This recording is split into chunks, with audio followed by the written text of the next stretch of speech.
The trees had chalk outlines of children. I've always preferred the concrete jungle over the real forests. Some people might feel turned off by the idea of being surrounded by stone, squeezed in with millions of other people, seeing nothing of nature except the occasional tree or weeds growing through cracks in the cement sidewalks. I find being surrounded by the creations of mankind far more soothing than being in the woods. A forest, in my eyes, is like a giant stomach. Living things go in, they die, and are broken down into food for the rest of the earth. I know this is an extreme view, but I can't help feeling how I feel. That's why, when I was transferred to a small town in upstate New York from my cushy office in downtown Manhattan, I was less than thrilled. While it was nice upgrading from a one-bedroom apartment to a whole house, the fact that the house was surrounded by trees and it took a 15-minute drive until I saw even the barest signs of a neighbor, made me very uncomfortable. But I knew that I had to do this if I had any ambition in climbing up my career ladder, so I had to just grin and bear it. The house wasn't too bad. It was an old Victorian style, like many of the houses anywhere near it, but it was outfitted with many modern comforts. The company was renting it for me, and I only had to stay there for around 5 months, but I was glad those 5 months were going to be spent in some comfort. The worst part was learning to go to sleep. I'm used to background noise, but the almost complete silence of not only the house, but the surrounding woods was jarring. It took me at least a week before I finally got a good night's rest. Slowly, like getting used to the silence, I also got used to being surrounded by the forest. For the first week, I wouldn't go near any of the trees at all.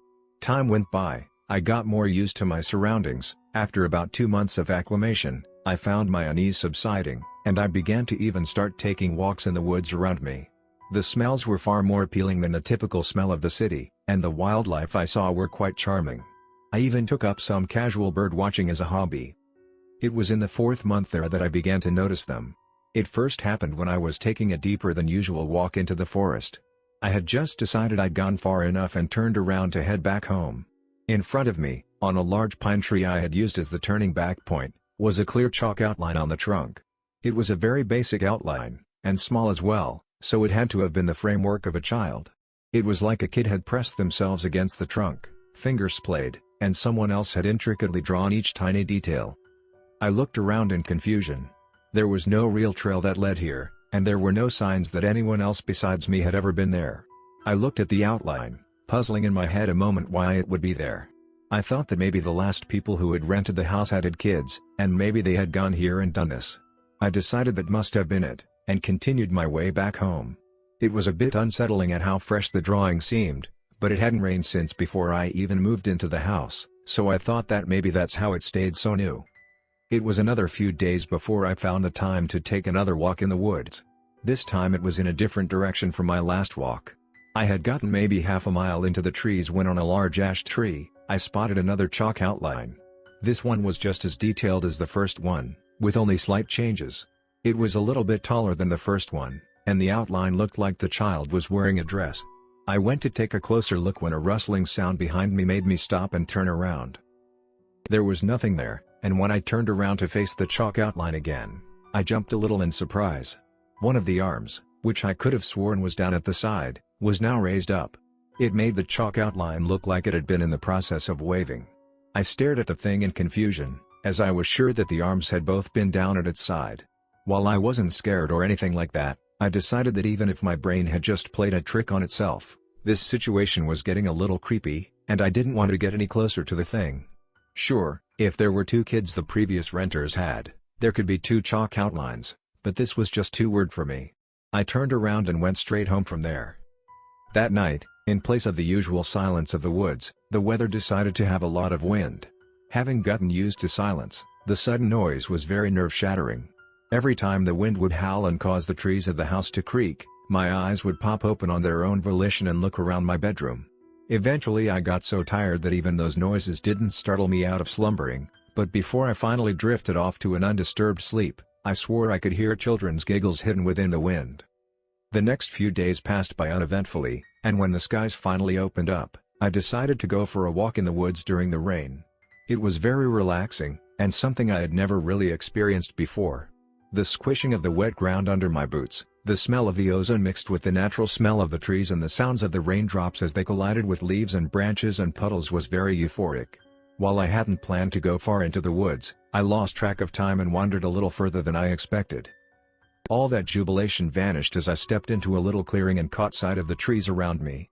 On 7 trees in front of me, forming a semicircle around me, were different chalk outlines. All of them were different sizes of children, even more detailed than the ones I'd seen before. These outlines, while they didn't have any facial or body features, had their clothing filled in with different colored chalk. Some wore shorts with t-shirts, some had dresses, all the clothing different styles and colors. That wasn't the creepiest thing about them though. I could clearly see the rain splash onto their lines, from head to toe, and yet there was no smudging whatsoever. This was when fear began creeping into my heart, and though the chalk outlines were all in a neutral stance, an aura of menace seemed to radiate from them.